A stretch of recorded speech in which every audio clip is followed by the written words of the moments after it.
Well, good evening, and can you hear at the back, those of you who want to? Yes, splendid. Somebody's waving, I'm not entirely sure what that means. Yeah, this is what I'm going to talk about tonight is very much my views. I'd like to state at the start, from the start that what I'm about to say in no way reflects the views of the governing body of Somerville College or the Chancellor, Masters and Scholars of the University of Oxford PLC, but entirely is based on a few decades of spending time with plants. And it's a story that goes back to 1984 when I turned up as a student gardener at the Richmond allotments. And we were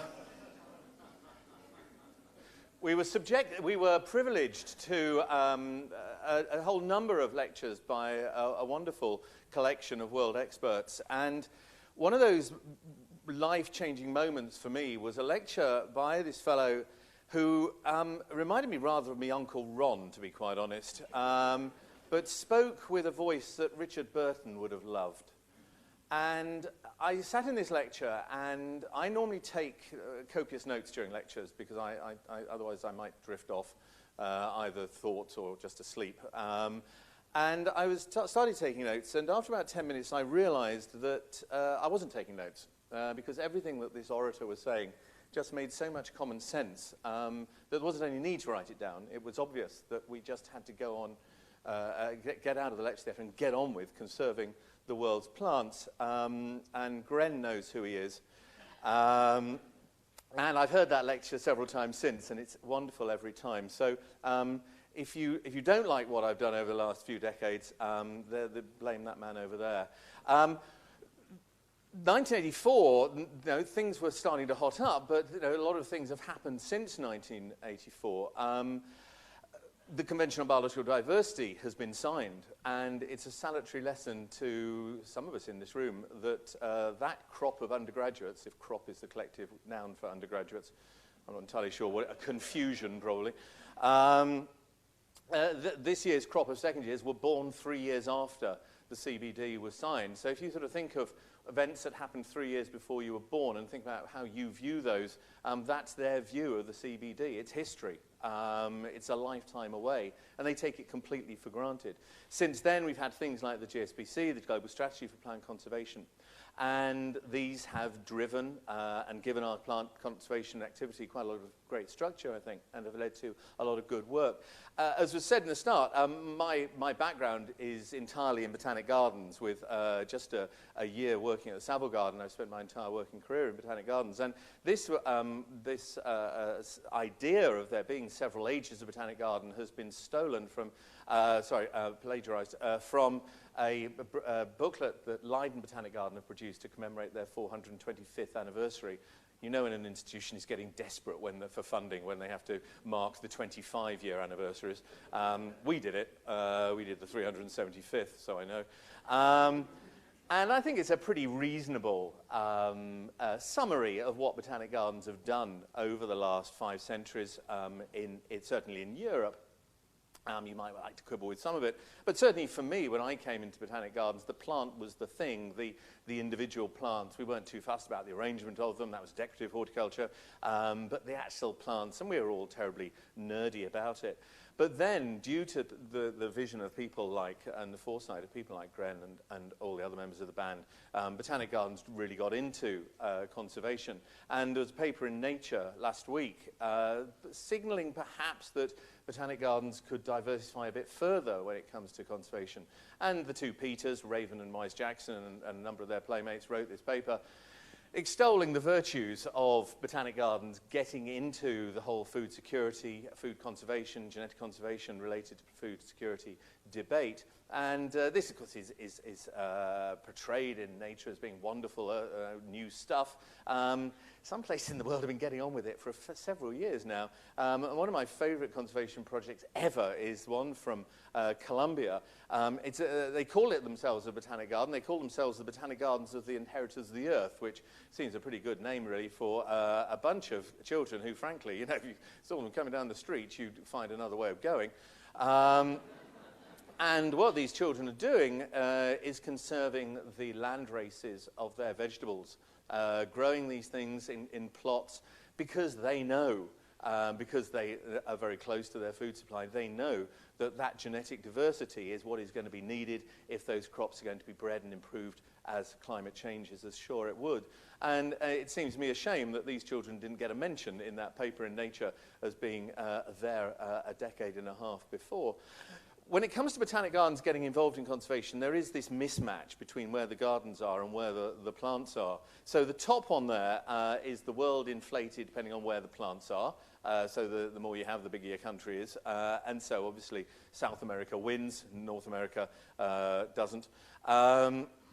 And then if you look at the world, I didn't mean to do that. If you look at the world distorted according to where the Botanic Gardens are, North America, wow. Africa almost shrinks out of all recognition. If you put those together and emphasize and really accentuate the mismatch, you can completely obliterate North America, and you realize then some parts of the world, particularly Africa, are really lacking Botanic Gardens. And so this gives, I think, a very clear steer as to where perhaps the Botanic Gardens in the Western world, developed world, could actually get stuck in and help, where there's obviously a very great shortage of resources. And one of the projects I was involved with at the Botanic Garden was a Darwin Initiative project to help with providing educational resources for Latin American Botanic Gardens and African Botanic Gardens and Indonesian Botanic Gardens. So there is a rich history, I think, of wealthier Botanic Gardens helping those countries that are rich in biodiversity but poor in resources.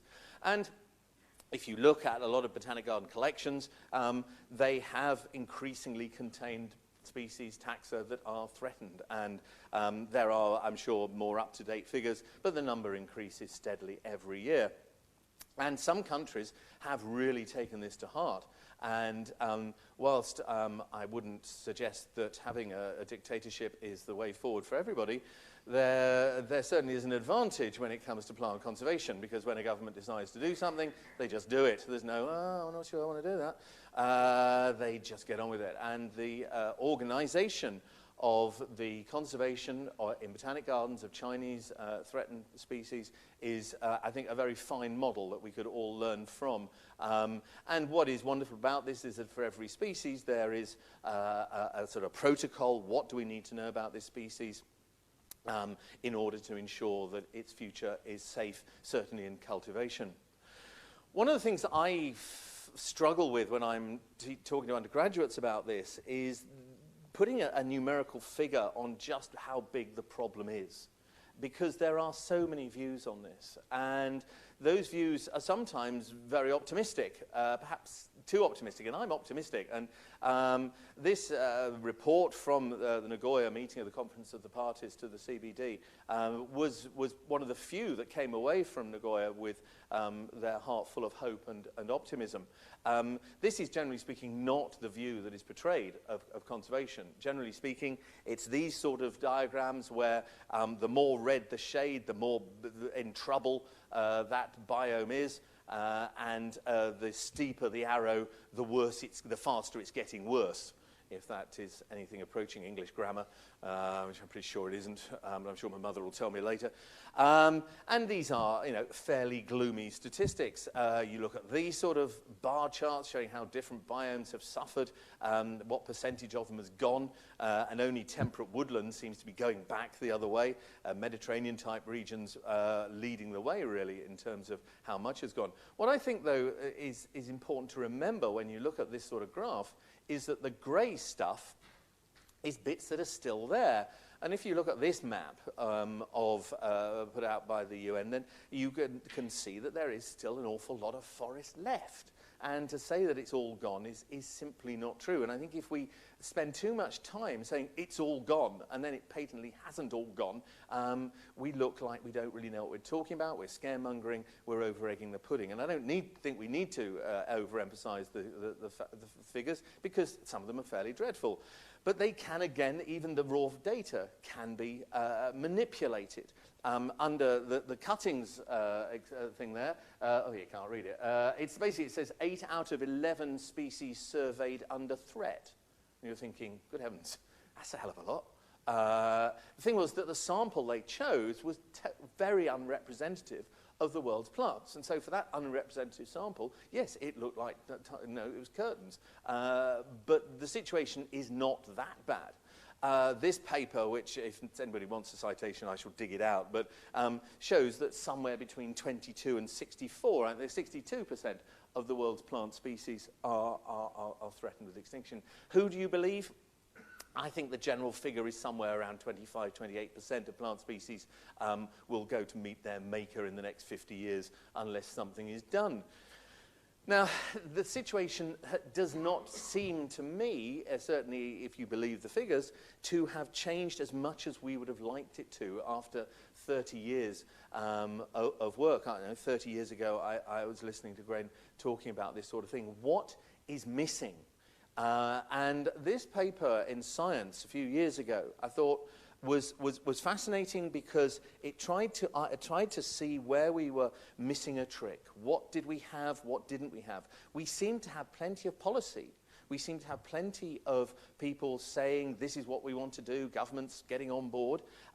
We seem to have lots of scientific research telling us how to do it, and presumably those scientific research had fed into the policy, but there was a gap somewhere, there was a void, there was a vacuum, and where they saw that vacuum being was in the getting your hands dirty, getting stuck in there, actually changing things. And some of you may spend some of your lives with small carbon-based life forms, and they ask awkward questions. But, Jonah, I think that's Jonah, can never remember their names, is going to spend an awful lot more time alive in the 21st century than I am. And I think, and I might be being provocative here, but I'm told that's a good thing, I think one of the problems when it comes to plant conservation is we fixate on in situ conservation. I think we believe it is the best, it's the gold standard, it's what we should be doing. And I am coming to the opinion that that is simply not true. And what I hope to do in the next, as I say, 5 or 6 hours is convince you of that. Maybe. Instead, what instead should we do? I think we should concentrate on the conservation of habitats, because that way you will conserve the animals. And I'm granted that I'm a plant biologist, but it seems to me that there is no alternative when it comes to animals. You talk to the invertebrate biologists over the road in zoology department. You talk slowly, they understand. And you say to them, what are you doing ex situ? Nothing. You talk to the big cat people. What's happening in zoos? Not a lot. It seems to me animals have to be conserved out there in their habitat. Plants can be conserved successfully, and if I'd known Mercy was going to be in here, I would have put the Plant Heritage logo up, because plant species can be conserved ex situ. We know they can. And I think there are a number of models, a number of ways of thinking about conservation that have for too long driven us down perhaps the wrong road. Now, the classics division of the plant, of the biology of the planet into these 3 broad groups, the ecological, the organisms, and the genetics. And then you put a hierarchy of classification in there. And you could go away thinking, actually, all biology could be reduced to the level of the population. And maybe that is a good way for looking at biology in some respects, until you meet the people who believe that and you go, oh, no, it's not. So there are a number of different ways of cutting up the pie. Some are mutually exclusive, some of them go together very well. The first one, for example, the one I've just shown you, comes straight out of the CBD. It's also the way that we still organise the first-year biological sciences course at Oxford. It doesn't work. The compartmentalisation into ecology and organisms and genetics simply breaks so many of those wonderful threads that we should be joining up rather than continuing to separate. The Global Strategy for Plant Conservation sees a very clear distinction between in situ and ex situ, and never the twain perhaps should meet. You then get things like the HE targets, the 20 targets concerned with ecosystems and ecosystem services, as opposed to the Nagoya Protocol, which is hopefully going to put the exchange of genetic material and the conservation of genetic resources onto a firmer legal footing. You see those coming out at the same time. It's another way of splitting up the pie. Are we restoring, preserving, creating? Should we create habitats? This is something that some people will throw their hands up in horror and say, no, we've got to put it back to where it was. It seems to me that has reflects a fundamental misunderstanding of what's happened to the planet over the last 3.8 billion years. You know, no 2 days have been the same. The idea that there is a default setting for the planet, there's the idea that there's only one natural state for any bit of land on this planet, I think is clearly a nonsense. And we should think about creating new sustainable landscapes if we can, if they fulfill what we see as the requirements to take forward this wonderful biological inheritance for the benefit of our children and grandchildren. Who's actually going to do this? And I think the roles of governments and NGOs and individual people, as I shall show later, are very clear. And they all have had their successes. But for me, it's the last one. It's this idea that if we concentrate on habitats and species, those are two units that we can take forward and look after, and we will be able to conserve them and make real progress. We may not solve everything, but we will make tangible, realistic progress. And it seems obvious to say this, but plants and animals are different. And however you want to define them, and if you want to throw an undergraduate into a complete flat spin, ask them to define what they mean by a plant, and they go, oh, I don't know. And you say, okay, it's green and stationary. And they go, all right, that was easier than I thought. They say, so what's an animal? And you go back 3 hours later and they're still worrying about it.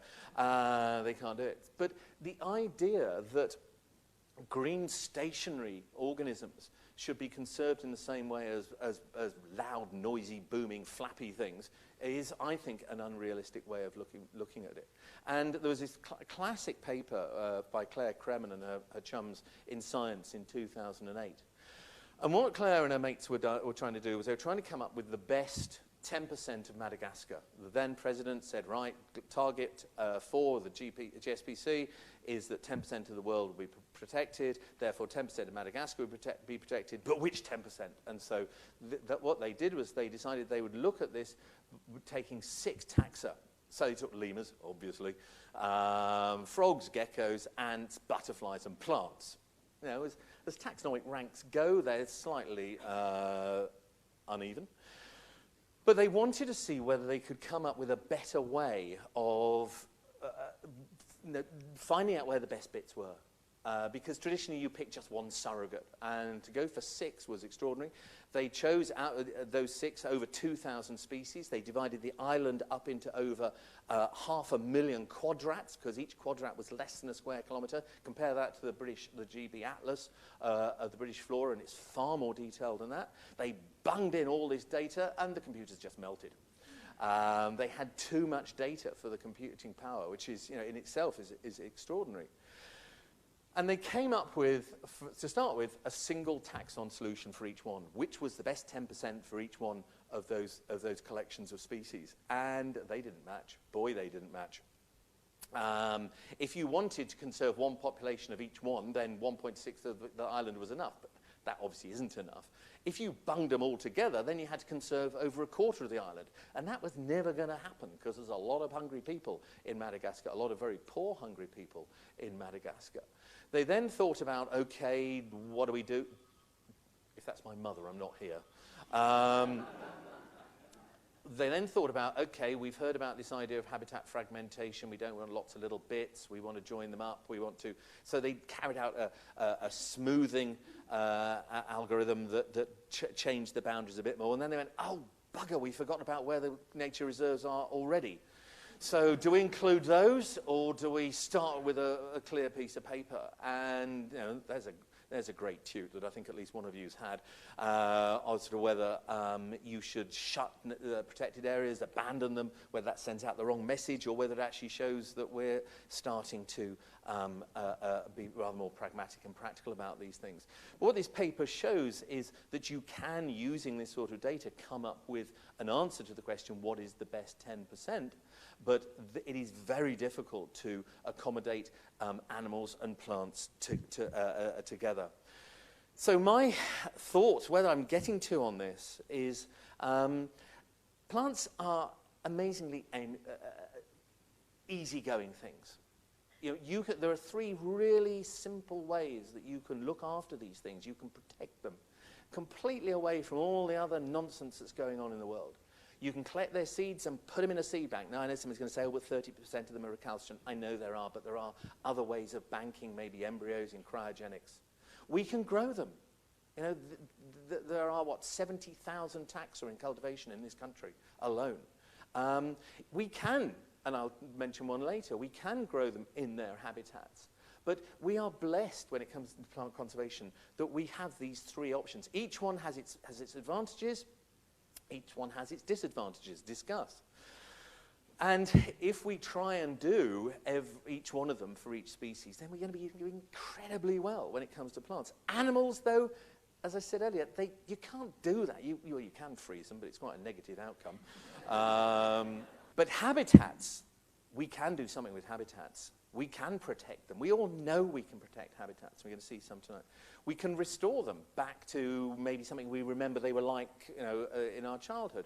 Or we can say, okay, we're not going to make a decision on this bit of land should look like that. We're going to put plants and animals on this bit of land that we think will give us what we want for the future.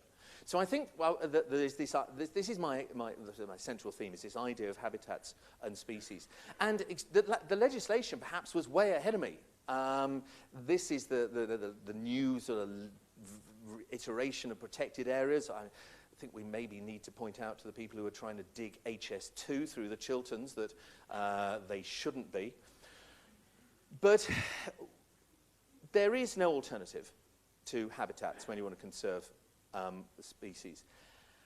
And therefore, animal species. Therefore, habitat creation, habitat conservation is less important fundamentally for plants than it is for animals. And one classic example of that is Minsmere. How many people have been to Minsmere?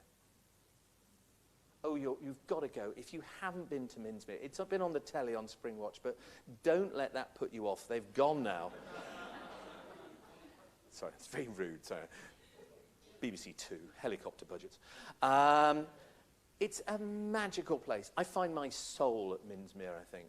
They have these conic ponies that are munching their way through it. But this place is so successful now that if you go there in April and you don't hear the bitterns booming, you feel hard done by. It's actually the warden's out there blowing air over the top of a beer bottle. Dead ringer. And I mean, one day we were sitting in a hide and we'd been sitting there watching this bittern, this one, wandering around for about an hour. And then he flew away and somebody said, oh, thank God for that, we can go for lunch now. Because we all felt you shouldn't walk away from watching a bittern. You know, we ought to stay there as long as it was there. But there are so many of them that you do feel cheated if you don't hear or see a bittern. Finally, I got my picture of a bearded tit. You could hear them, they're skittish, but the last time we went, they came, 4 of them, 2 males and 2 females, came and sat in this tree for long enough for us to get the camera on them and photograph them. Absolutely wonderful little birds. Not tits, of course, but that's ornithology for you. Complete mess, no idea of consistency in naming. There's some invertebrates. I'm terrified I've put the wrong name on this, and if you could tell me at the end if I've got the wrong name on it. But a huge bunch of invertebrates flying around in the same place. And even snakes. Yeah. I'm not good with snakes, but we were there this spring, and absolutely bang on time, between 9 and 11 on a sunny morning. Sunday mornings apparently is good after they come out of church. The snakes come out, and these 2, male and female, there's a caption competition in this picture. And so Minsmere is a classic example of a habitat that is supporting this amazing range of animals. And there are a lot of plants there as well, but it is foremost there for the animals. Wonderful, has to be said, wonderful for the fungi in the autumn. But it seems to me that we need to be very clear in our minds what sort of loss, what sort of damage is it that we're talking about. And it seems to me there's a hierarchy of change. Loss is probably the wrong word, change/loss. You know, a tree falls over in a woodland, and if it's maybe that wonderful bit of temperate rainforest on the northeast corner of Tenerife that we now take our students to, that's a wonderful moment for a lot of those little seedlings. In the laurel forest in Tenerife, you don't get seeds sitting in the seed bank, you get seedlings, little seedlings about this high, all sitting there waiting for Granny to finally fall over and create a space that they can grow into. You've got in the Mediterranean region where we used to take the students for the field trip, that regular fire that really does promote diversity. It was wonderful when we went to a site and it had been burned because we knew we were going to see a whole bunch of different stuff at that site. And there is sustainable extraction. If you go to Western Australia, you can, and you're a florist, you can get a license to harvest a sustainable quantity or a quantity of the wildflowers. You pay for that license, but you're not allowed to take more than 5% away, and that is then used to support conservation work. But if you're taking too much away, if you are removing material unsustainably, that's going to lead to the loss of that population, perhaps even to the loss of that species. That species, it may be a trophic layer. If it's one of your big wet-nosed megavertebrates, it's almost certain to be. If you lose a trophic layer, we know what the cascade effect of that can be. Loss of a whole community, a whole bunch of things working, a food web. And the final straw is the loss of the vegetation. And we know that if you lose the vegetation, you can wave goodbye to the soil, and you're then waving goodbye to, 470 million years of evolution. It seems to me that if we do nothing else in conservation, we protect the soil. Soil, it's out of sight, it's out of mind. We are incredibly ignorant about soil, it seems to me. It's a difficult subject to teach in a really wow sort of a way, but we need to treat our soil like gold dust. So to look at just two ranks in that hierarchy, species. This statement that there is no technical obstacle to the conservation of every plant species, not me. This came out of the Millennium Seed Bank, the past directors of that we are capable of preventing the extinction of every plant species on the planet. It was a very bold claim. It's a good, provocative claim. It would be nice to think it's true. I don't necessarily think it's untrue. I'm very, very happy to be convinced. But that's, as maybe on a global scale, what is happening at a local level. And unashamedly, my own backyard. Oxfordshire has a number of taxa that are nationally endangered, threatened, very rare. Birthwort, as ever, growing on the ruins of a nunnery. Ironical, that. I know, it's too easy. But at Godstow, there it's growing very, very happily. But Godstow Nunnery is just on the other side of the river from Oxford, on the other side of Port Meadow. Port Meadow is part of the floodplain that takes all the water when the Thames gets a bit full. And it is the only UK site for Apium repens. It's the most northerly and westerly distribution of that species. And it was fine until water was nationalised. Don't you remember back in the 80s and 90s we were sold a bunch of things we already owned? And the management of the River Thames moved from the Thames Conservancy, who understood about the technicalities of managing a river. You know, it's wet, flows downhill. And it moved to the National Rivers Authority, based down in Reading. And from that moment onwards, Oxford was inundated with water every winter. And it wasn't just the lower bit of the Botanic Garden. The Botley Road allotments were under water for 6 weeks of the winter. And they're a pretty ugly bunch when riled, the Botley Road allotment holders, I can tell you.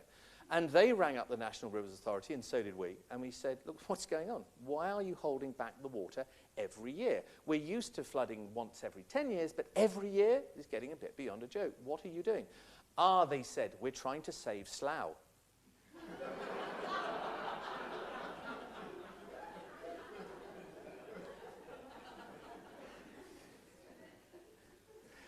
And so what happened was that seed were collected from this population in a sustainable way. Plants were raised. A bit of land was found further downstream belonging to the Oxford Preservation Trust.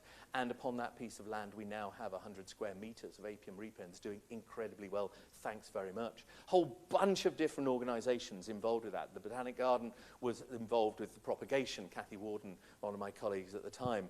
Seeds were put in a seed bank. Local wildlife trusts were involved. The Preservation Trust, as I mentioned. Natural England banged some money in, which is always a good thing to do. Individuals in Oxfordshire have made a difference. There's a town in Oxfordshire called Witney. The wonderful woman called Jo Dunn has been responsible for the resurgence of the downy woundwort of Stachys germanica there by managing the bridleways. She's now getting older, I suppose we all are, but there are people now taking over for this work from her, which is absolutely wonderful. The Ridgeway, which is now very near where I live, out in West Oxfordshire, is a wonderful, wonderful place to go botanising. It is incredibly rich botanically, but not with this stuff. For some reason, the pulsatilla has vanished. Nobody knows why, but there is a big project going on to try and find out why it has vanished. What has changed? Why? What is in the management is not suiting the pulsatilla? And when it comes to conserving bluebells, I think we have a problem because it's very difficult to convince people when they see, 10 acres of bluebells. You say, yeah, I know, but they're a bit vulnerable. You go, really? And maybe we just have to accept that. It is impossible once you get hybrids into a bluebell wood, and this is the bluebell wood in the Harcourt Arboretum, part of the Oxford Botanic Garden. Once you've got those hybrids in, it is impossible to get rid of them. In the same way as it's impossible to get rid of the white bluebells, despite one of our visitors trying one year. It's most odd. I saw this woman walking through the bluebell wood with a carrier bag, and I thought I'd better have a chat with her because we try and... I thought I'd be polite in an Oxford way. Oi! And she walked over, and I asked one of the most stupid questions I've ever asked in my life. Looking into this carrier bag, said, "What are you doing?" She said, "I'm picking the white ones, dear." Why? I don't like to see them. It spoils it. So sort of ethnic cleansing of bluebells.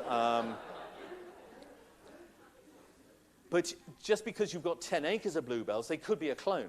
It's unlikely, but Stephen Harris, the wonderful curator of the Oxford Herbarium, had got a couple of undergraduate projects to look at the genetic diversity within that population and whether they were freely interbreeding. And they're having a high old time. The genetic diversity is fine.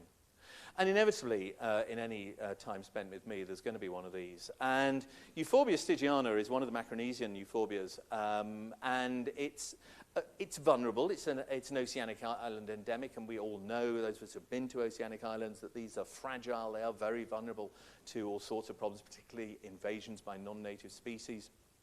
And the Portuguese, and led by Eduardo de Filippo, are working on the Euphorbia stygiana to try to ensure its success on the islands. It's showing in some places a bit of reluctance to propagate.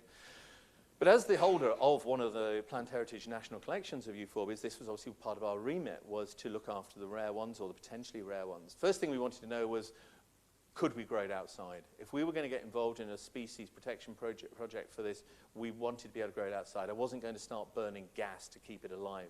And it's bomb-proof. It doesn't see much below 5 or 6 on the Azores, hardy to -15. Why? Don't know. We got hold of the plant. We then wanted to propagate it because you don't want to be the only person growing something rare, because if you kill it, muppetry. So we got Claire involved, our propagator. Claire could root a broom handle, and she had no trouble with Euphorbia stygiana, which meant that we could give some away. We gave some to other botanic gardens, members of the Friends of the Botanic Garden, and we got it in the trade. Marina Christopher's nursery down in Hampshire started selling it. It's now available in 15 nurseries. Now, you might be saying, well, what if you were introducing the next Rhododendron ponticum? We made sure of that. Before we distributed any, we did check it was easy to kill, and it is. Spade just below soil level kills it. It doesn't sucker, it dies.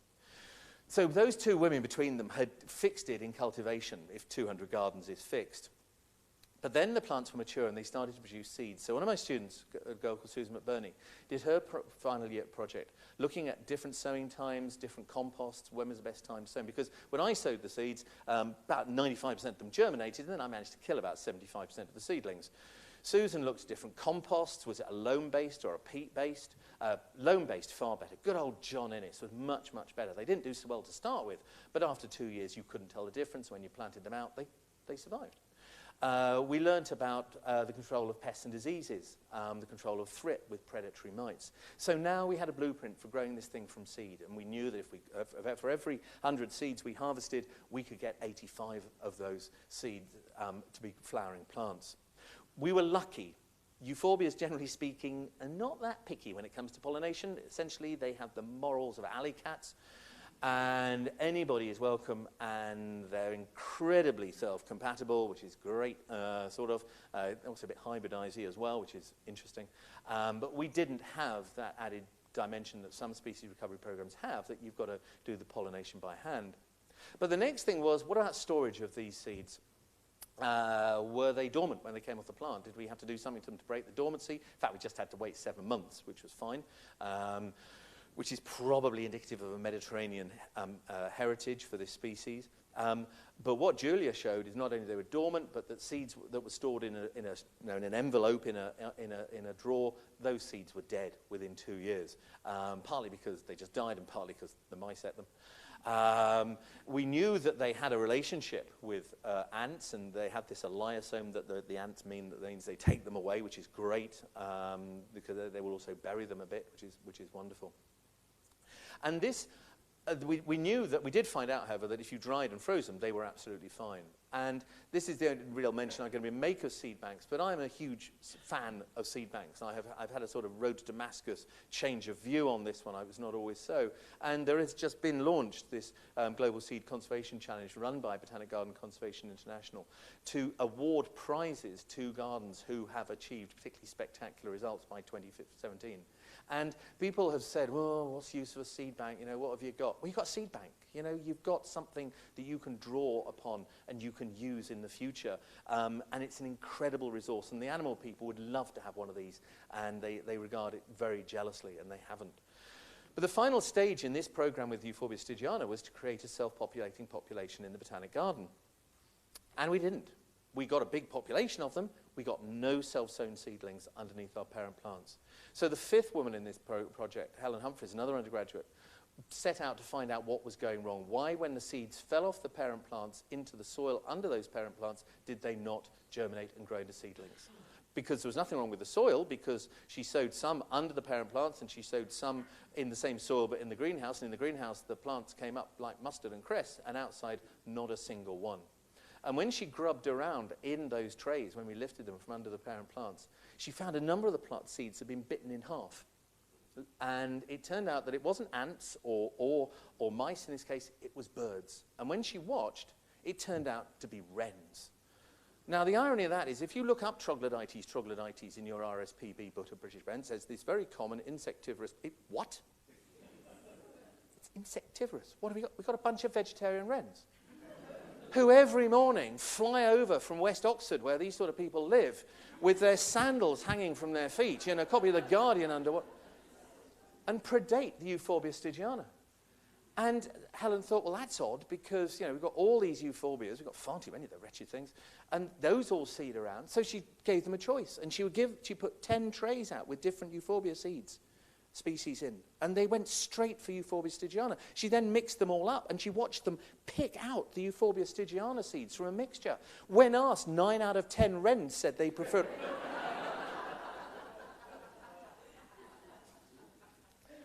So all we had to do was to put some stones underneath the parent plants, and the seeds fall down between the stones, and the birds can't get them. And job done. 10 years, 5 people, done. Shotgun would have helped. The other level is this idea of sort of the community and the vegetation. And, you know, we have these communities in the National Vegetation Classification, and maybe to a certain extent these are slightly sort of leaky sort of ranks. You can create habitats. You can create communities. If you don't believe me, go to Laken Heath. Anybody been to Laken Heath? Laken Heath is amazing. 20 years, 300,000 reed plants planted by hand, and you wouldn't know it now. 1,000 acres of reed bed in between Laken Heath RAF base, the railway, and the river. Absolutely magnificent. Breeding cranes, breeding bitterns, bearded tits. Magnificent example of the creation, of the building of a habitat. Another one of these communities that's threatened is the MG5 showroom down the way. And this is, for those of you who are a bit rusty on your national vegetation classifications, this is what you find in an MG5. You do need to be taking notes because there'll be a quiz next period. And this is one of the action plan habitats because it has declined in my lifetime. The vast majority of this has gone. There may only be 20 square miles of this left. Why? Well, because of changes in agricultural practice. And you might say, well, if the agriculture has changed, we don't need it. If we're not feeding animals hay, then why should we worry? Well, if for no other reason, for these little fellas. And I noticed with trepidation one of the new fellows having an interest in pollination ecology, and why not? And one of my heroes, still very much up and running, is Jeff Ollerton at the University of Northampton, and I was in contact with him this morning. And this was, during that email conversation, this is what he wrote. And it is a classic example, I think, of a plant habitat being there for the conservation of animals. I'm glad Jeff's not here so you can see this picture I found of him on the internet. But this paper, his science paper of last year, showed very clearly what happens when you lose these communities, these mixed communities and diverse landscapes. What happens to the bees and the flower-visiting wasps? And we see that the decline of species, these sort of throbs of extinctions, coinciding with the increase of nitrogen in farming, whether it's from guano, whether it's from the harbour process. Those richer soils are not good for this particular habitat. And we see them coinciding with wonderful things like the Green Revolution. We need farmers, but we lost things as well as gaining things like people being fed. We lost pollinators. And there's been a funny little blip between 88 and 90 when 4 more species seemed to go. Not entirely sure why. Maybe a new pesticide. Maybe those populations have been bulked up by migrations that weren't longer happening. But what I think this shows is it opens up the debate about what is the role of the UK in this sort of conservation. And our position on the northwest corner, I think, is absolutely vital to this. In a time of climate change, then we're going to see perhaps us becoming a much more favourable place for some things. Maybe a worse place, but stuff might return, stuff might migrate here. But we've got to have somewhere for them to go. Also, the use of those pollinators by other organisms themselves providing a service that is absolutely critical to other organisms. And this study only looked at bees and flower-visiting wasps. I'm sure you could have chosen other bunches of spineless creatures to show the same sorts of trends. Now, the idea of creating a habitat for these pollinators is not without its detractors. People who would rather spend time in front of a computer than in the field doing some good will say, oh, it's going the wrong way. You know, you should just let nature loose. Well, maybe we haven't got time. Maybe just every now and again, nature needs a bit of a kick, a kick start. So thought number 3 is that when we restore a habitat of plants, and as a plant biologist, that's what I was doing it for, we are actually doing it for the animals that are going to grow there. And I want to quickly finish, sorry, Mother, finish quickly, with a story from the Harcourt Arboretum. We took over the Arboretum in '63, we being the Botanic Garden. The university already owned it. It's a funny sort of system when the university land agent was going to sell the Arboretum and all the woodlands, and the Botanic Garden, that was then led by the formidable Cyril Darlington, persuaded him down a dark alley that he shouldn't sell it to anybody else but should give it to us. Well, actually sell it to us. And that was where Mary Snow stepped forward with her checkbook and bought the Arboretum for the Botanic Garden from the university land agent. And part of that was a 12-acre meadow full of pig nuts, so one assumes ancient grassland, full of, well, with some orchids, with lots of ragged robin, with cowslips. It was cut once a year after the orchids had seeded. We then built a pond, a big rubber-lined pond on the site of a dew pond, which meant we could grow other stuff. We've got Menianthes trifoliata looking absolutely beautiful there. We even got Lathrea growing on the willows, a plant with delusions of academic adequacy, given its distribution seemingly in only Oxfordshire and Cambridgeshire. Bizarre. But then in 1996, the field next door was up for rent from, again, the university land agent. The tenant farmer had gone out of business. He hadn't done anything to the grassland, which he just overgrazed it for years. And it was a pretty splendid bit of neglected grassland. But the university land agent and the estates committee had a dilemma because they wanted to rent this to one of their tenant farmers who need increasingly large farms to scrape a living. So we had to make a case to the estates committee to put this land into conservation rather than economic production. Now, the University Estates Committee is, generally speaking, populated by college bursars. We took them to the Arboretum, and we walked them through the meadow on a day like today. And you could see that even these men, they were all men, were starting to melt. They were starting to remember walking to school as children and seeing these things. And then 2 hares sat up And they looked at us and went, bursars, and lolloped off. And at that moment, the Estates Committee said, yes, you can rent this from us. Those 2 battery-operated hares were the best investment.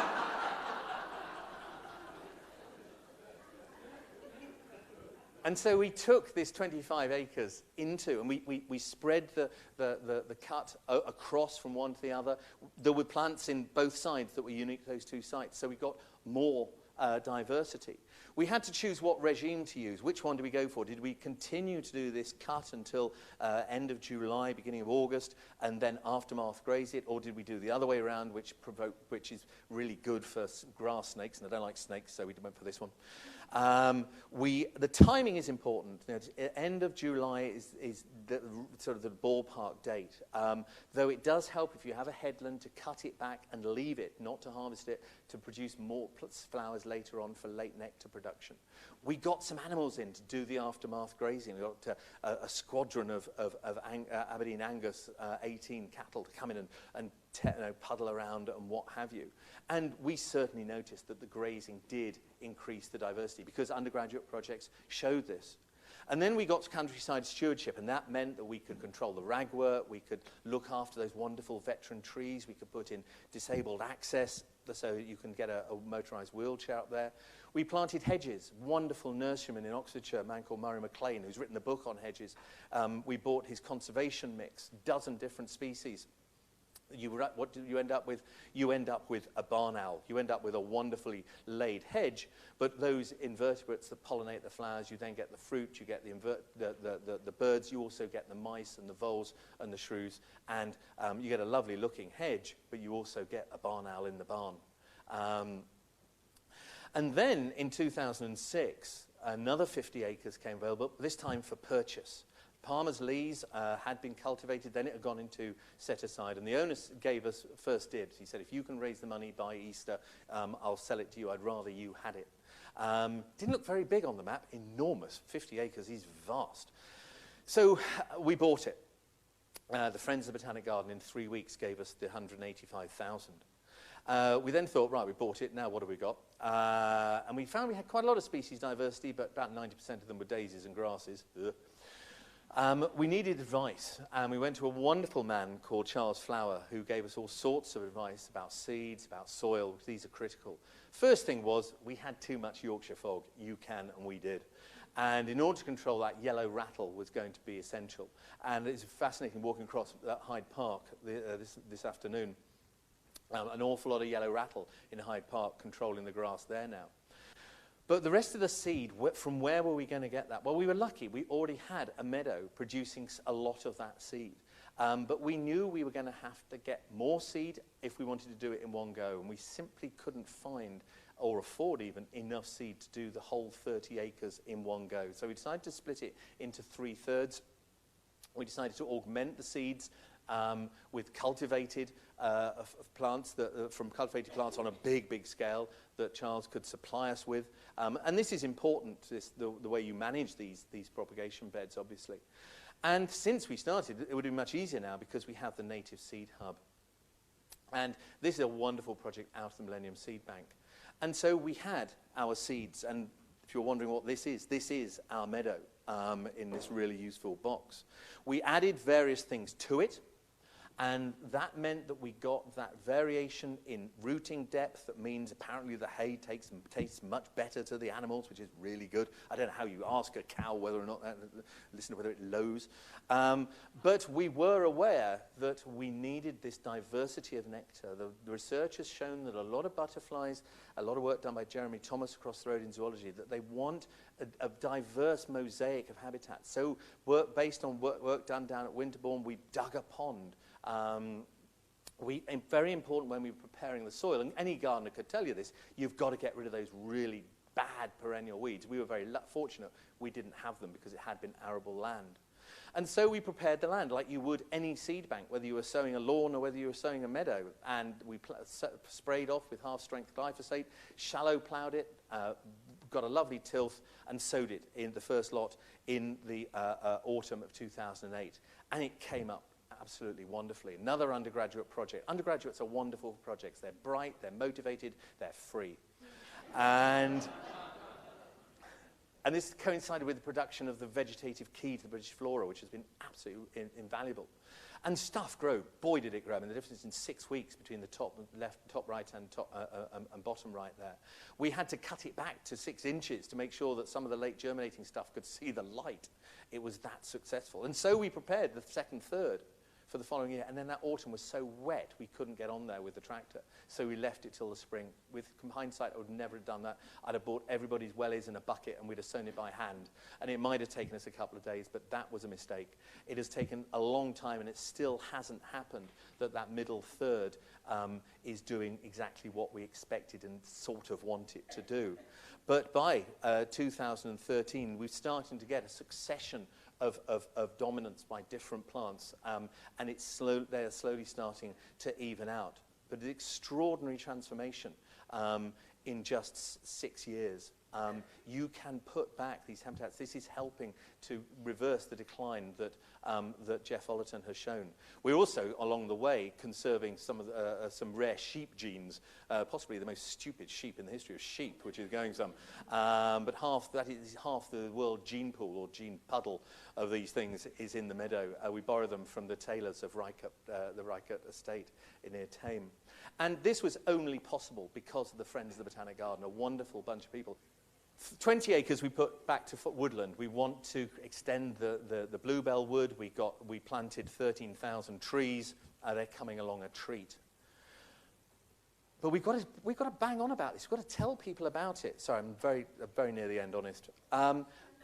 Telling people about conservation success works. The fritillaries down at Iffley are a fantastic site. But in the 1970s, we're at fewer than 1,000 flowering bulbs. At which point, and you're starting to see the risk of inbreeding depression. And so what the Wildlife Trust did, the Berkshire and Oxfordshire Wildlife Trust did, was they bought the land. Instead of putting up a sign saying, sod off, they put up a notice saying, come and have a look at these, but don't pick them, because there was a tradition of picking them and taking them home to Granny. Don't pick them and take them home to Granny. Put Granny in a wheelbarrow and bring her down to the plants. And they did. And there are now 82,000 flowering fritillaries in Iffley Mead. Who's going to look after them? I get very weary of people saying to me, nobody in this country teaches botany any longer. That comes as a huge surprise to some of us after you've just spent a week with this bunch of youngsters in Tenerife, when you spend your life teaching botany, when you have undergraduates who go on to work in the field like Katie Hyson, where you run field plant identification courses, another one happening next Friday, for people who perhaps have had a career and they've retired and they want to put something back. Some of you may recognise Caroline Pennell, who helps me teach these courses if grasses are involved. Ugh. But then people say, well, when do we know that we've made a difference? Well, somebody said to me, and I think it's a pretty good definition, when we don't have to shout at the children for picking the wildflowers. And that happened to me 2 years ago. We went to an event in Chimney Meadows, which is a wonderful bit of meadow up the Thames Valley. And the warden said to the children, right, who can collect the largest number of different flowers? And all the parents went, what? I said, it's fine. And they did. And Ragged Robin, that used to be common in South Buckinghamshire when I was walking to primary school, is now so common in Palmer's Leys that when we run courses there, people can help themselves as much as they like. Norman Borlaug said, and this is very much paraphrasing it, that our work, the impact of our work, will be measured out there in the field, not in the pages of learned journals. The stuff in learned journals has got us to the point now that there, I believe, is no excuse for any plant species to become extinct. And that is why when they ask us these questions, we'll be able to tell them. And these things will be there for our children and our grandchildren, and we'll be able to look them in the eyes and say, here we are, now it's your turn. Thank you.